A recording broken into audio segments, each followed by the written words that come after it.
This is the story of the Ground Observer Corps of the Aircraft Warning Service. It may be a long story, or it may be a short one. That depends on how soon we lick 'em. We hope it'll be a short one. But if it's long, we'll be in it at the end, just as we were at the beginning. When we started, our towns were still all in one piece. And we weren't exactly at war yet, but we were getting madder and madder. Also, we figured that sooner or later, this might be the kind of a war you'd want to get in, considering the type of people who were on the wrong side. Some of us at the time were looking up, but all we saw were our own planes. At least we thought they were our own. But we could have been wrong as well as not, as we found out later. Some of us, a few thousand or not very many in a country of millions, decided to be sure, just in case. The Army began it pretty much like this, in the Board of Supervisors' office. They found out that all you had to do was ask and you got it. The various fighter commands of the Army Air Forces all over the country are sending out a call for thousands of civilian volunteers. We're forming the Ground Observer Corps of the Aircraft Warning Service. It's a matter for every patriotic citizen. Now, these ground observers will work directly with the Air Forces and will contribute greatly to the efficiency of the fighter commands. His job, or her job, will be to detect all aircraft flying within a designated area and then report to a filter center where the progress of the plane will be displayed and tracked. Isn't this a little premature? We're not at war. Not yet, and we certainly hope we won't be. But these men and women will be trained during maneuvers or war games. We intend to be prepared for whatever happens. Well, Major, if the Army needs volunteers from this county, we'll see that it gets them. Good. Now, here's the procedure. First, you appoint a district director, a man well known in your community, and one who has a certain amount of executive ability. The asking went right on down the line, like in here. It was wonderful. The more you asked, the more you got. Ed, you're president of the Kiwanis Club and past commander of the American Legion. You're well known and well liked in this community. In short, you're just the man the Army wants. What? Brother, you've got a new job. A full-time job without pay. As district director of the Army Air Force's Ground Observer Corps. I'll take the job, if I can handle it. You can handle it. First, you must select supervisors for each area in your district. Men that you can trust to organize the personnel of the observation posts. All the observers couldn't be in the cities, so the district directors hit the road. Hiya, Ed. What are you doing this far away from your store? Getting people in the Army, Ray. Wait a minute. How about starting from the beginning? Okay. The beginning is that you're a supervisor in the Ground Observation Corps. Huh? And the first thing for you to do is to select a chief observer for each post. Oh. And after them, the area supervisors went right out into the tall corn. Found all kinds of people willing to keep their heads up for their country. Good afternoon, Mrs. Tucker. Say, you're a stranger, Ray Harper. Come on in and sit down. Thanks, I can't stay. I've got too many calls to make. Emma, the Ground Observer Corps of the Army Air Forces wants to use your house as an observation post. Holy cats! You were going to be in the Army, Mr. Harper? You can if your mother says yes, Jimmy. Oh, Ma, you ain't going to keep us out of the Army, are you? Not if I can help it. But what can we do? Well, you can be chief observer, and Jimmy can be the assistant chief. You will phone a report on all planes flying over your farm. Oh, boy, that's for me. I'll start right now. You've got one good man already. Emma, you're quite far from your neighbors here, but maybe the nearest ones will volunteer as observers.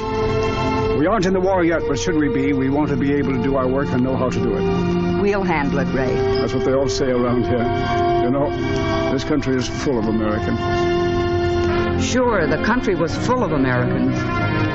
A good many of them by now had field glasses in their hands and permanent cricks in their necks. The Army was holding maneuvers, and they were looking up and writing in their logbooks and getting used to their jobs.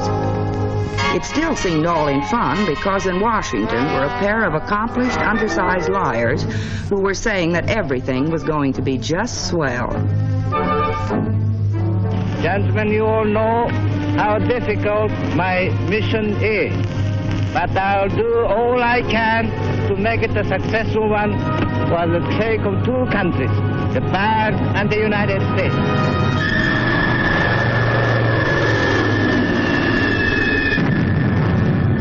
On December 7th, the bandits came in full force over Hawaii and left a whole bunch of early Christmas gifts they're going to get back with interest.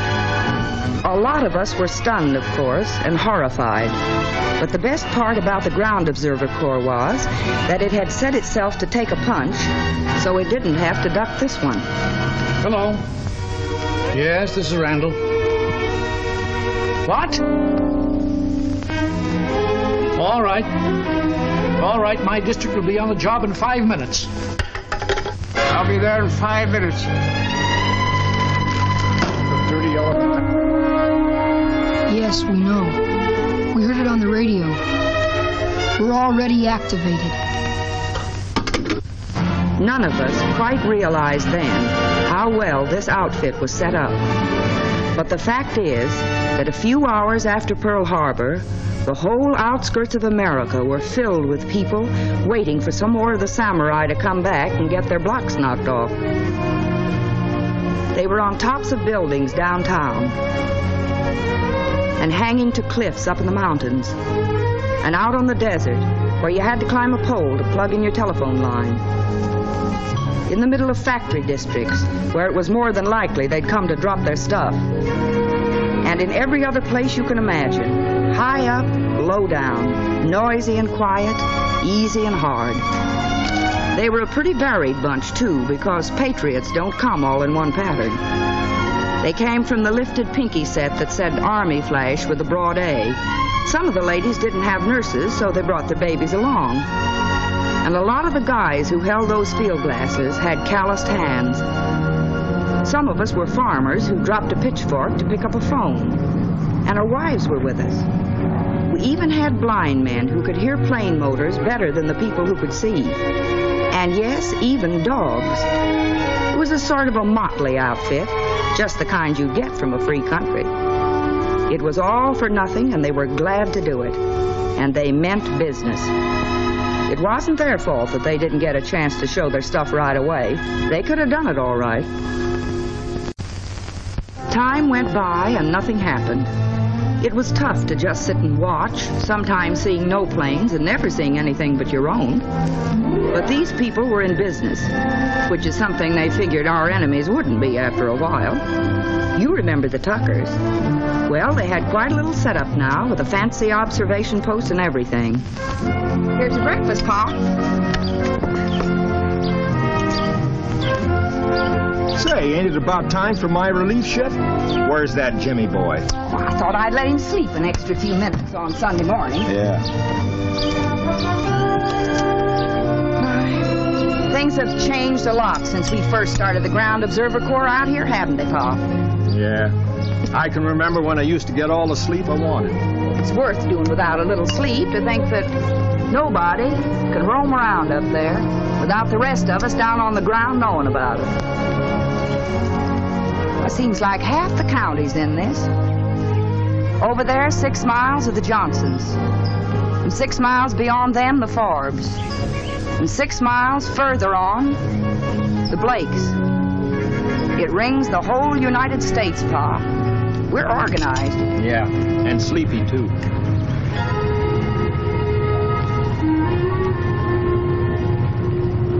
There it is, Pa.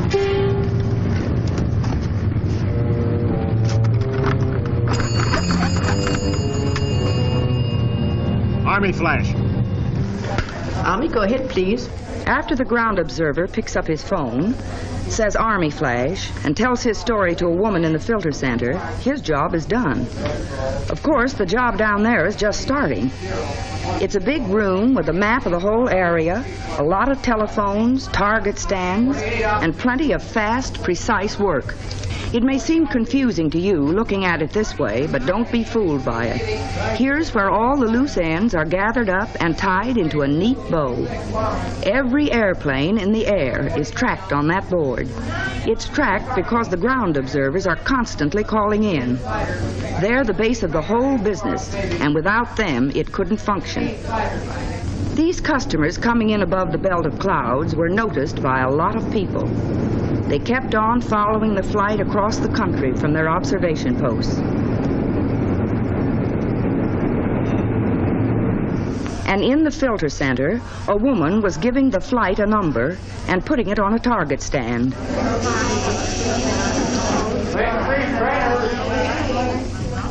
The target had an exact duplicate next door to the filter room in a place called the operations room.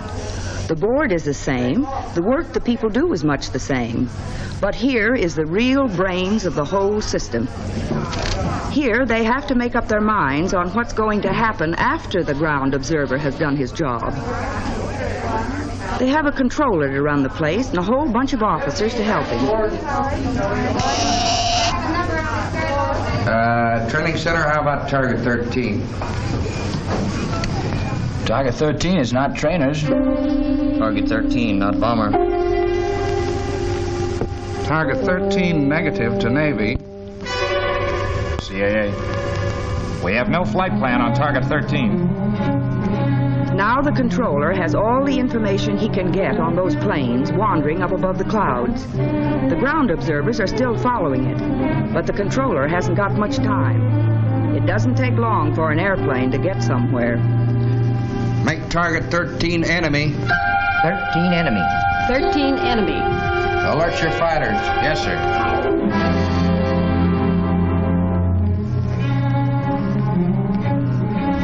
FCC, I want radio silence, entire wing area. CARW, I want yellow warning, entire wing area. Roger. Yellow alert, entire wing area. Yellow alert, entire wing area. Yellow warning. Yellow warning. Yellow warning. Yellow warning. CAA, cut out your beacons, silence your beams, suspend all non-tactical flying in zones A, B, and C. That's correct. Thank you. Anti-aircraft? Yes, sir. Place your guns in X status. Roger. Fighter, scramble Lily Squadron from Potter. Yes, sir.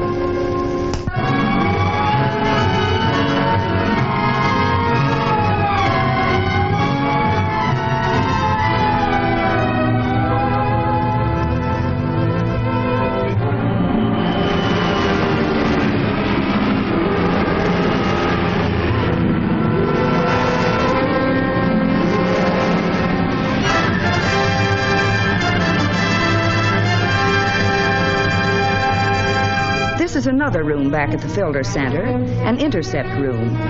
The people in here work directly with the fighter plane squadron, plotting a course that will bring them into the quickest possible contact with the enemy. Hello, Lily 1-1. This is Dublin 1. Vector 220 now. Roger.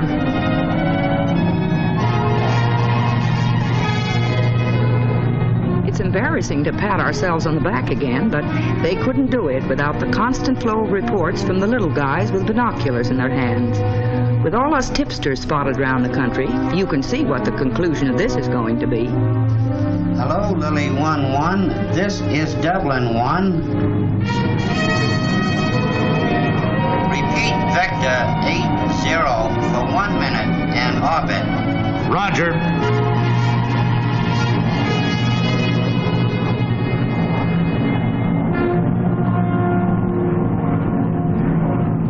The enemy runs right into the local boys.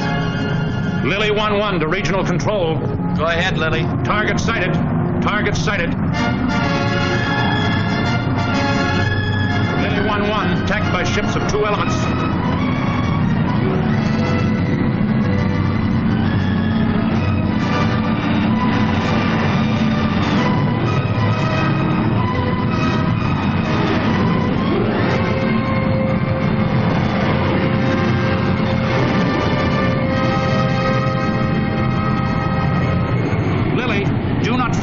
Do not fire. Our ships. Our ships.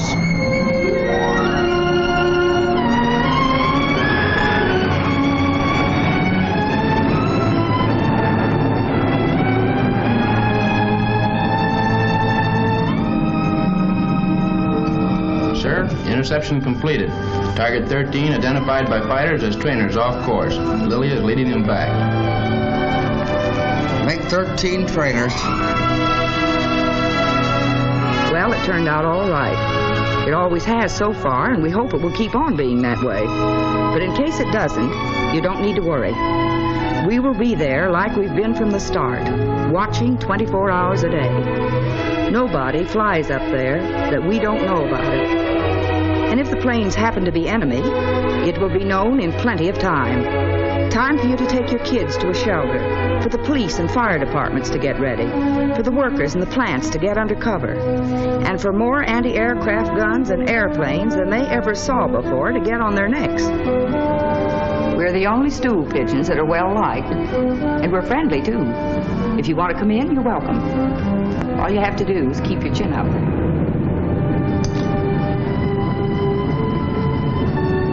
There it is, Pop. Thanks for watching. Hey, we'll see you real soon with something brand new. Now don't forget to subscribe and maybe give us a thumbs up. Have a great day and an even better tomorrow.